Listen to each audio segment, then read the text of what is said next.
जय श्री राम, जय श्री कृष्ण।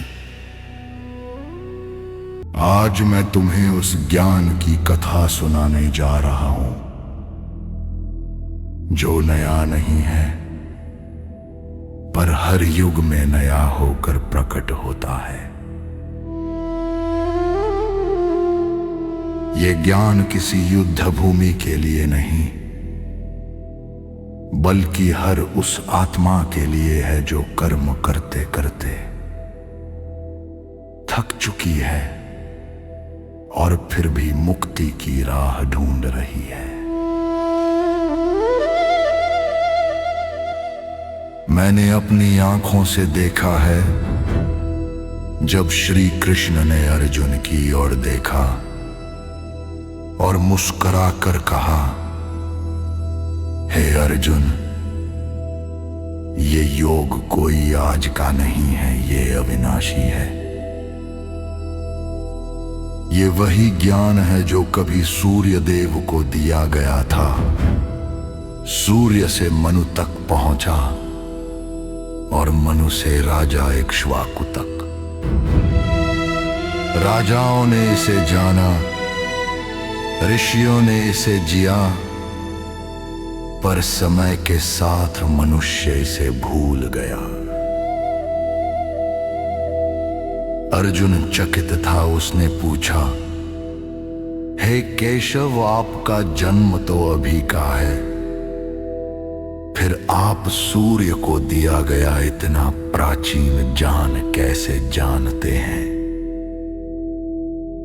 तब श्री कृष्ण गंभीर हो गए और उस क्षण मैंने जाना, अब केवल अर्जुन नहीं सुन रहा, पूरा संसार सुन रहा है। हे अर्जुन, तेरे और मेरे अनेक जन्म हो चुके हैं, तुझे अपने जन्म याद नहीं, पर मुझे सब स्मरण है। हे भक्तों, यही वो भेद है जो ईश्वर और जीव को अलग करता है। फिर भगवान ने वो सत्य कहा जो युगों को संभालता है। जब जब धर्म की हानि होती है और अधर्म बढ़ता है, तब तब मैं स्वयं प्रकट होता हूं।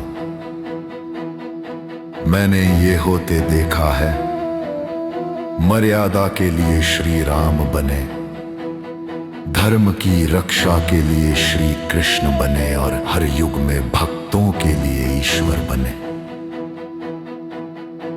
पर ध्यान रखना भक्तों, भगवान का जन्म हम जैसा नहीं होता, उनके कर्म दिव्य होते हैं, उनका जन्म लीला होता है।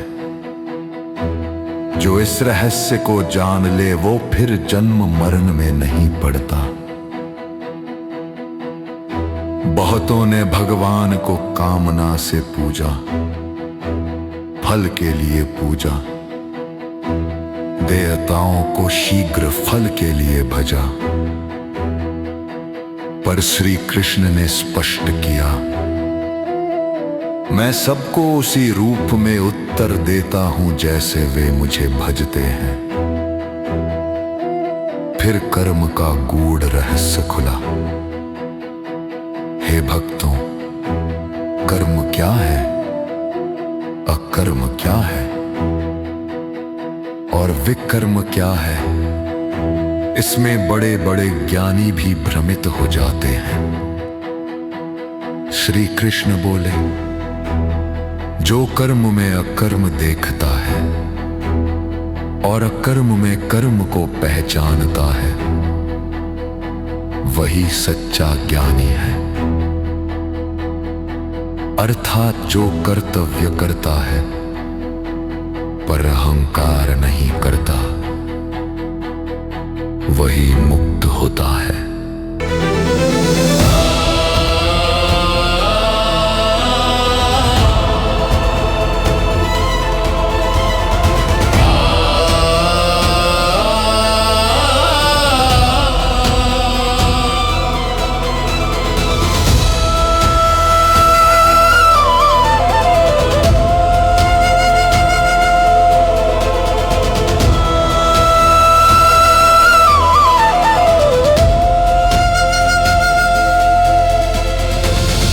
ज्ञान वो अग्नि है जो पापों को जला देती है। जैसे प्रज्वलित अग्नि ईंधन को भस्म कर देती है, वैसे ही तत्व ज्ञान कर्मों के बंधन जला देता है। पर ध्यान रखना भक्तों, ज्ञान केवल सुनने से नहीं मिलता। श्री कृष्ण ने स्पष्ट कहा, उस ज्ञान के लिए तत्वदर्शी संत के पास जाओ। विनय से, सेवा से और सच्चे प्रश्नों से। जो श्रद्धा रखता है, इंद्रियों को संयम में रखता है, वही ज्ञान प्राप्त करता है। और ज्ञान मिलते ही शांति अपने आप उतर आती है। पर जो संशय में जीता है, ना यहां सुख पाता है ना परलोक में। संशय आत्मा का सबसे बड़ा शत्रु है।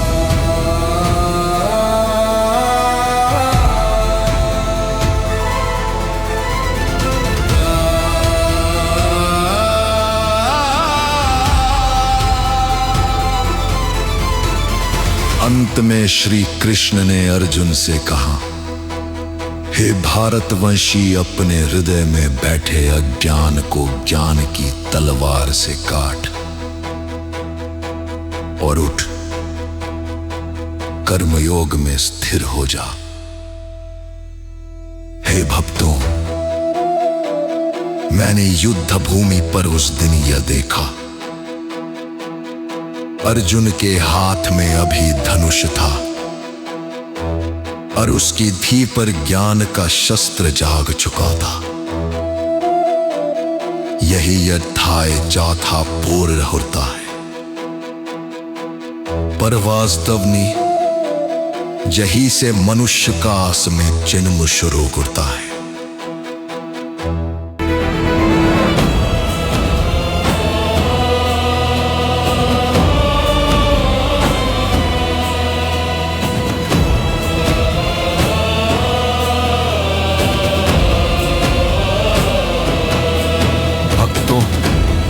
ज्ञान बिना कर्म अधूरा है और कर्म बिना ज्ञान बंधन है। जो दोनों को जोड़ ले वही मुक्त है। जय श्री राम।